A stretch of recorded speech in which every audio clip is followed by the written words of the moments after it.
Welcome to another episode of the Swamp247 Podcast. I am your host, Graham Hall, joined once again this week, I'm a lucky man, by Jacob Rudner. We are here to talk Florida's homecoming battle, a mid-afternoon matchup with the Vanderbilt Commodores, a team that normally I would say the Gators would have no trouble with, but last year that was not the case as the Gators fell for the first time in more than 3 decades to the Commodores in Nashville. This team doesn't quite look as equipped as last year's team. I think you saw the main weapon from that last year's team, although they do still have some really good players, let me be clear. But Ray Davis is no longer with the Commodores. He is with Kentucky, and he still did some damage to the Gators, as fans found out this past week. But we're going to talk about this year's team. To quote Billy Napier, this is 2023. This is a different Vanderbilt team, and we're going to dive right into it. Jacob, just briefly, let's go over what the Commodores look like this season. And just from a numbers perspective, where do they rank coming into this matchup? Yeah, this is your classic Vandy team. This is a squad that's not very inspiring. They have a win over Hawaii and Alabama A&M, opened the season 2-0. Didn't look great in those games. 35-28 win over the Rainbow Warriors in late August. And a 47-13 win over Alabama and A&M, which is a little more comfortable. Since then, tough sledding. A loss to Wake Forest, a loss to UNLV, a loss to Kentucky, and most recently a loss to Missouri. Not too close of games in any of those contests. The closest was 40-37 against UNLV, which has been a substandard program now for quite some time. You go over the numbers for this squad, not great. Offensively, having a hard time running the ball, 118th in the country with just 2.7 yards per carry against FBS opponents, 55.98% completion, 97th in the country against FBS schools. And when I say that, I mean these statistics are only from contests in which the Commodores have faced an FBS team on the other sideline. So any stats against FCS opponents don't count for the rankings that I'm mentioning right now.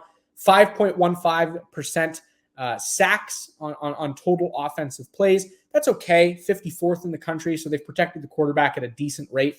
But again, you go through the opponents so far this season, and I don't know how much you can really learn. I mean, the Kentucky game is a good one. Just considering Kentucky is a pretty good looking team, and the Commodores were able to hold their own from a pass protection standpoint in that contest, but still lost 45-28. So it's not like they made that very competitive. 7.6 yards per pass on the season is, again, it's solid. 55th in the country. Not the greatest. It's not moving the needle. Few Vanderbilt teams do on an annual basis, but we said that last year, and they beat Florida. And so you do have to look at who's doing what for this team. You have guys like Will Shepard, the wide receiver. He's very talented.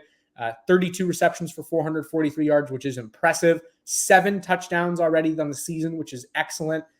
He's certainly somebody who Florida will have to keep an eye on. Patrick Smith, the running back, 57 attempts for 238 yards. He's averaging 4.2 yards a pop and has scored twice. So, not going to be the biggest test for Florida's defense in this game. I think that it's kind of a great opportunity to get right. If you're Florida, I think one thing that really stands out to me as you watch the film on Vanderbilt a little bit is there is a turnover proneness that exists within this offense. They do rank 102nd in the country in turnover margin, 3.8% on interceptions, which ranks 100th. Not a good team in terms of taking care of the ball. Florida only has 1 takeaway on the season so far. Billy Napier has made a point now on a weekly basis pretty much that they will need to be better in that category. We've written about that over at swamp247.com. This is a good opportunity. And I know we're going to get into kind of opportunity and what this could look like for Florida. But as far as reviewing the Vanderbilt offense goes, I think in short, this is not a unit that should challenge the Florida defense based on everything we know about the unit, even considering how it performed, against Kentucky. I would still like to think that, that was more of an outlier performance just in terms of missed tackles. It was the worst tackling performance by a Florida team since PFF even became a thing. And so I don't know that that's going to be something that we see a whole bunch again from the Gators on the defensive side. This is not a Vanderbilt team that has a whole bunch in the skill player department. Quarterback play hasn't been great. Offensive line play is okay, but against bad teams and against good teams, the Commodores have been blown out. The doors are wide open, Graham, for Florida to take advantage in this game and get a comfortable win, look good on defense, and honestly just take advantage of some what should be pretty poor play from the opposing team. Yeah, I posed this question to Billy Napier Wednesday night. I asked him about the amount of missed tackles in that game against the Wildcats, because that was something we discussed the other day on the podcast. If you haven't listened to it, check it out. Our Tuesday episode, we talked about the missed tackles and just how much that wasn't something we had seen to start the season. So we really hadn't pointed at it as an issue. I mean, they had missed 3 tackles when they went out there to Salt Lake City. That was not really the point that we had tried to hammer home when we talked about Florida's defense. It was other aspects that we were highlighting that were really good and some that needed improvement. And this Vanderbilt offense is not nearly as potent as some of the ones that Florida has faced this season already.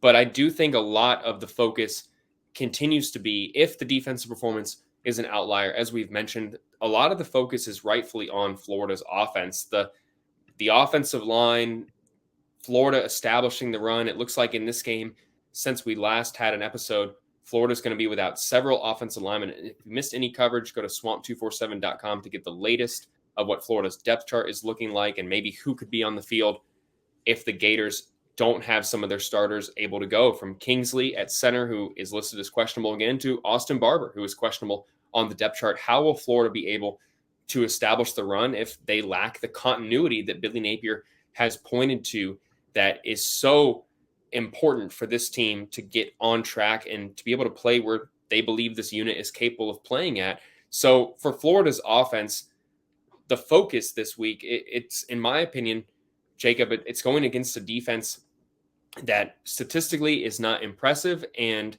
they're going to look to show that they are capable of establishing the run and that this offense is able to generate some explosion in the downfield passing game against this secondary that is not going to be one of the better ones they face moving forward. I mean, that's what you're looking for, I would assume.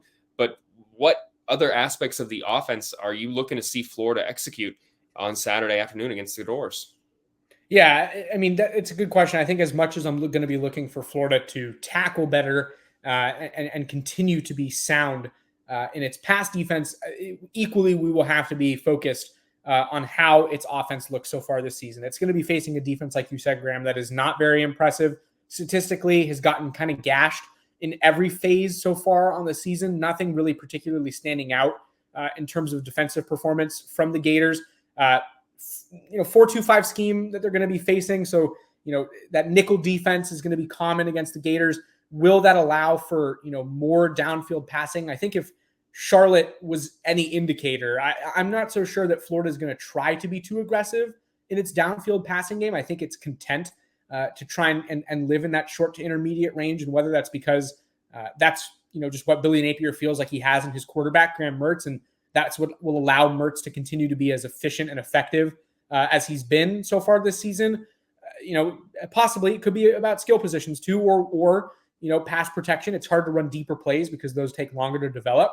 I do think if there's one thing that I will have an eye on this weekend with the Florida offense, it's how well do they keep Graham Mertz clean. That's not something that we've seen Florida do so far this season with any form of consistency. And this is another opportunity to prove that it can, even with backup linemen in the game. The Commodores are not picking up a whole bunch of sacks, just 4.55% of the time against FBS opponents. It's 103rd in the country. So this isn't really a disruptive unit. They're allowing a lot of yards per attempt through the air, 8.5. That's also outside the top 100 nationally. Teams are completing almost 70% of their passes against the Commodores, which is another indicator front seven play has not been very disruptive. And then you look at Florida, which is a team that does have a very high completion percentage, with Graham Mertz being right around that 80 mark, which is historically good at the University of Florida. I think that this is a great opportunity for the Gators to be efficient, maybe not necessarily as explosive as I think fans would like them to see, but effective nonetheless.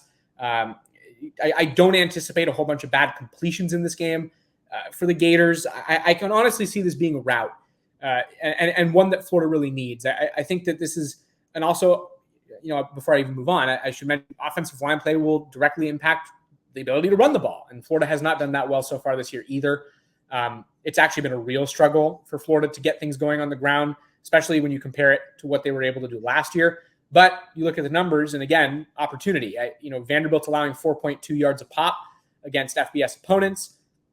That's something that Florida is, at least, in my opinion, talent-wise, is equipped to be able to beat and do so quite handily. Whether or not they're able to do it, to me, would be a concern or not a concern.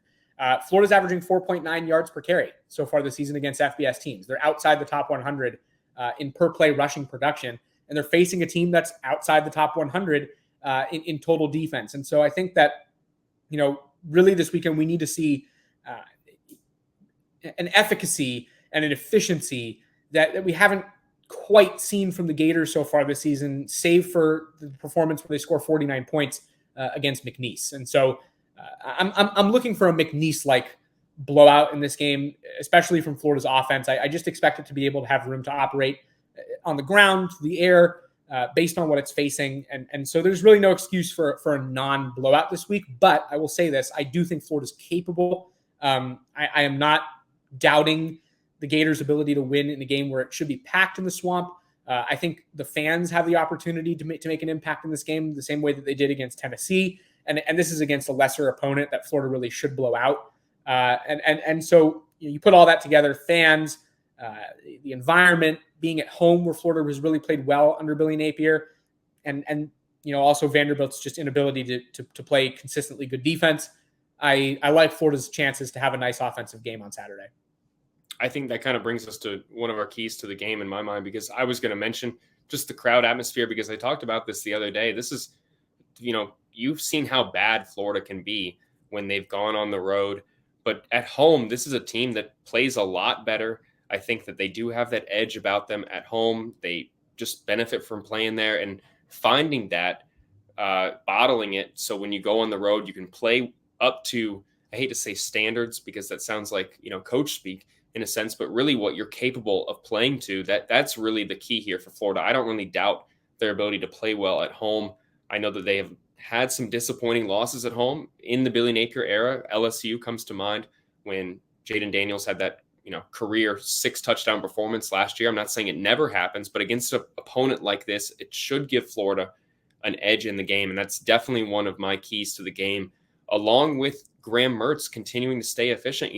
I've said time and time again that he's not the problem with this team, but right now, and he's actually playing at an extremely high level. Don't, make no doubt about it. But if he is not on the mark and that doesn't continue, this team obviously has a chance to be even worse than it has already been, because you talk about self-inflicted wounds. If there's more turnovers or fumbles or just a failure to execute in the red zone, no matter, whether it's a missed block in the backfield or a wide receiver running the wrong route, if Florida's self-inflicted mistakes or inability to capitalize on situations comes to fruition against the Doors, that is absolutely going to be something that makes this team potentially even worse than we've already seen. So Graham Mertz remaining efficient is absolutely one of my second keys to the game. And then I'm going to just shout out another player. Montrell Johnson has to get going. I think he knows it.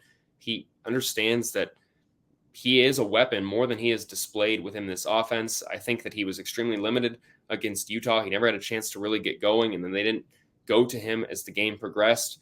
You've seen him get a lion's share of the carries recently, and I think that getting him some – I hate to say he lacks confidence because I don't know that whatsoever, but getting him a chance to just get back to what he was doing, break off some long runs against a subpar defensive unit, no disrespect to the Doors.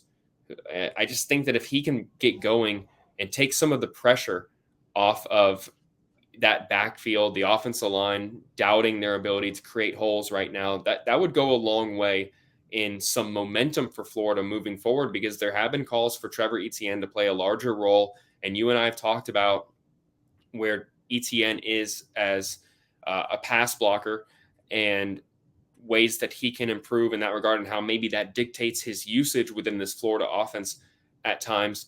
I think for Montrell to continue showing that he is the number one back on this team, as good as Etienne is, this is a chance for him to go out and do that, in my mind, with Etienne listed as questionable. So he is absolutely my third key to the game.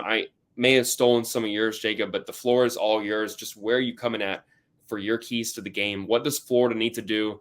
I know I gave some offensive ones and a crowd noise, but defensively, this is a unit that wants to have a bounce back performance, right? If they had a very uncharacteristic performance against a pretty good, I think, Kentucky offense. You can say that in retrospect, but not really a passer that tore them apart. It was a lot of missed tackles, some stuff that a lot of Florida fans have seen before, maybe some concerning things. What are you looking for out of this game? Maybe from Florida's defense, or maybe there's an offensive aspect that I didn't go to. Sure. I think we can start definitely on the defensive side, and I would say that it's twofold for me. One, Florida needs to tackle better. I think that's the low-hanging fruit key to the game. You can't be missing 19 tackles in a game like it did against Kentucky. Obviously, we saw what that turns into. And let's not discount what Vanderbilt did to Florida last year. Vanderbilt beat the Gators in Nashville, and I think that you could easily peg part of that Florida loss on missed tackles. Ray Davis, who, Ray Davis did it again against the Gators, against Kentucky, but it was him last year too. He ran for almost 122 yards in Nashville in that Vanderbilt win over the Gators. That can't happen again. And of course, there is no Ray Davis to do it. But certainly, Florida will have to handle the ground game. You can't allow 19 missed tackles. You can't even allow really 200 yards of opposing rushing, because that is a recipe for disaster. And I'm not going to necessarily call this a key to the game on the defensive side of the ball, but I think it would be nice to see. So you can throw it in that category. Like I said earlier, would love to see some turnovers from this Gator defense. It was in position to grab one against Kentucky. Jason Marshall dropped what I thought would have been a pick six. This is not nearly the same caliber opponent. A good opportunity to get on the board a little bit more and creating some extra offensive possessions via the defense, getting some takeaways, putting some extra points on the board. So not a key. I think Florida can easily win with a 0 turnover game, but it'd be a really refreshing thing, I think, for Florida fans to see this defense create some turnovers. Offensively, I'm going to keep this to one thing and one thing only, because it's so important. Keep Graham Mertz clean. I have it written in all caps in my notes. It hasn't happened. It just hasn't happened so far this year. We saw it happen for half of the Tennessee game, which was enough. Florida was able to do the vast majority of its damage, 26 of 29 points before halftime. Didn't keep them so clean in the second half, and we saw the result, 3-point second half. Gators were not able to keep Graham Mertz clean against Kentucky. Gators get blown out. Gators were not able to keep him very clean against Charlotte, which picked up 3 sacks. Florida only scores 7 points, 1 touchdown. The rest on field goal production from Trey Smack, 5 field goals. That is a key to the game, absolutely. A non-clean pocket, a dirty pocket, is a disaster, in my opinion, in this game. I just don't think Vanderbilt is potent enough in its front seven to really give the Gators any problems, especially if you have some of Florida's starting offensive linemen out there, which you will. Richie Leonard is expected to play. Micah Mazuka is expected to play. Damian George is expected to play. And let's not pretend, Graham, let's say Austin Barber sits this one out, which I think is a distinct possibility at this point in the week. We're still going to see Lindell Hudson, who's a critical piece of this Florida offensive line, is that swing tackle. Billy Napier said that we're going to see Cam Waits, who's less than 10 months removed from an Achilles tear. Good opportunity for him to get going and get into the flow of things in what should be an easier game. That matters a lot. And so, will Florida be missing Kingsley Egwakin and have, Jake Slaughter up the middle? Yes. Is that not how things are supposed to look for this offensive line? No, they're not. But again, I think Jake Slaughter should be more than capable of handling this opponent. I think the same can be said for Lindell Hudson and Cameron Waits. And so this can't be a game where you struggle up front. It just simply can't be. And I'm going to throw one more key to the game out there, and that's on special teams. Please don't have fewer than 11 guys on the field. Florida, I think that we are at a point now where that would be really demoralizing. And so the key to the game for me on special teams will be to do the things that are required of SEC, Division I, Power 5 football teams. And that is putting the adequate number of players on the field at all times. That's not allowing punts to get overhead and then bounce inside the 20 when you could have easily fielded it around the 30 to 35 yard line and saved some of the hidden yardage that exists in a football game. Don't leap over offensive linemen on punts that are going to give opposing teams an extra set of downs and touchdowns. Don't have multiple number 3s on the field, or multiple of any number on the field for that matter. Shanking punts, wouldn't do that either. Kick returns, let them go out the back of the end zone if they're not returnable or they're too deep. These are just some of the things that I think we've seen from Florida's special teams in recent weeks and even dating back to last season. And it would be, I think, pretty upsetting if they continue to occur. This is a game where Florida has an opportunity to show progress in every single phase, and I think that doing so is really important. Yeah, flawless performance would, I think, just go a long way to easing those concerns that have developed. I mean, mistakes happen. I'm not someone who is super always prone to indicting a unit over mistakes, but when they continue to happen, I can absolutely see why there would be criticism that's valid and concern that's there. So Florida has a chance to ease those concerns this week for the game. Someone who I just have to mention, because you brought him up, give Cam Waits massive props for his ability to come back. 6'8" Cam Waits suffers non-contact, injury during a drill in January, tears his Achilles tendon.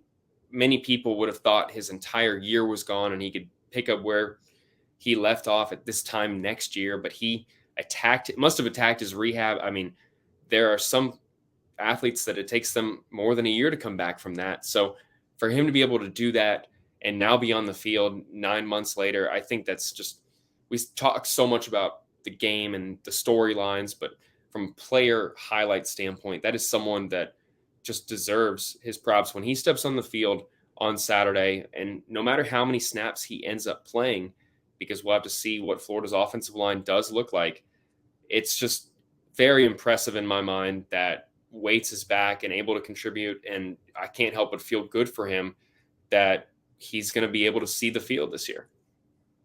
No doubt. I think that it's extremely impressive, the level of progress. I spoke to Billy Napier one-on-one a couple weeks ago about Cameron Waits specifically. And one thing he told me is that this is nothing short of miraculous. I mean, it's a huge, huge player. This is a guy who is massive. Rob Sale, Florida's co-offensive line coach, compared his body type to a refrigerator when we first talked to Rob Sale after Cameron Waits transferred to Florida in the spring of 2022. And he's not wrong. 6'8" guy, 375 pounds, and he's back on the field. We saw him actually make his game debut against Kentucky as a member of Florida's special teams unit. He was out there for field goal protection.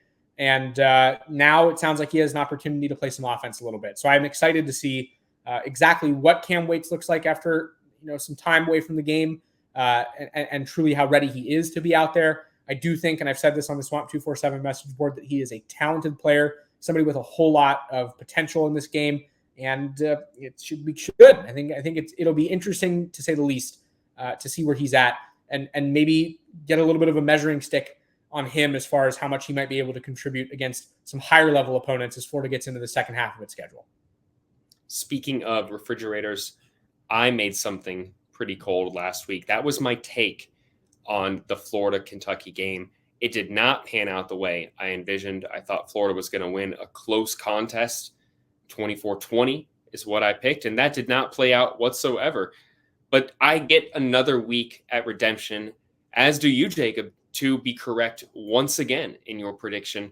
It is all fresh. It's another opportunity to compete with our predictions, with ourselves, to see who can be the wisest one when it comes to analyzing how this game will play out. Those 60 minutes of football will unfold on the field, Jacob. So now we are going to give our predictions. I hope you are ready, because I've been thinking about this one, and I'm not going to let the loss shake me from my belief that what I said earlier, this is a better team at home, that they're better than what they've proven. I know they're banged up. I'm not minimizing that whatsoever, but this is a different Vanderbilt team. No disrespect to all the Commodores whatsoever, but I think Florida gets back on track, beats this Vanderbilt team. It's homecoming. There's going to be 90,000 in the stands who have returned. I don't think you're going to see a disappointing Florida loss, and I'm picking this one to go 30-17 Florida. I think that the Gators do what they have to do on offense. I think Montrell Johnson has a good game against a defense that I think he's quite familiar in seeing. And this is one that, from a scheme standpoint, Florida, I think that they will do well against. And I think that Ricky Pearsall, Florida's most targeted wide receiver, I think we see potentially some more 4 wide receiver sets. I've heard people talk about a call for that to get Florida's offense a little more potency. I think that we will start to see some more of that stuff potentially. You've got some freshmen on the field that, with potentially the return of Eugene Wilson, who did miss the game against Kentucky last week, but should be ready to go by this week. That is a chance for you to be more explosive. And I think that Florida hits 30 points and beats the Doors. Jacob, how are you seeing this one unfold? Yeah, I have a couple predictions here. I first will say my score, and that is 37-17 Gators. I will also add, for those of you who are gamblers listening to this podcast, it is an 18.5-point spread. So I do have Florida covering 52 on the over-under. So I have the over and a Florida cover with 37-17. I will also add these things. I am predicting that Florida completes at least 2 turnovers in this game. I think the Florida defense has its best turnover game of the season. I don't know if they're going to be picks. I don't know if they're going to be fumbles, but I'm going to say at least 2 turnovers generated by the Florida defense, at least 1 long explosive pass play touchdown in which Florida goes over, we'll call it 30 yards for a score. I think that will open up. And then I'm going to say 3 field goals for the Gators in this one. Again, 37-17, Gators win. Trace Smackaroos, Jacob has predicted for the Gators to win big over the Doors. That is quite a bold prediction, Jacob. Picking Florida to cover. I have told you time and time again that that's something I'm a little bit skeptical about still, of a Billy Napier coach football team.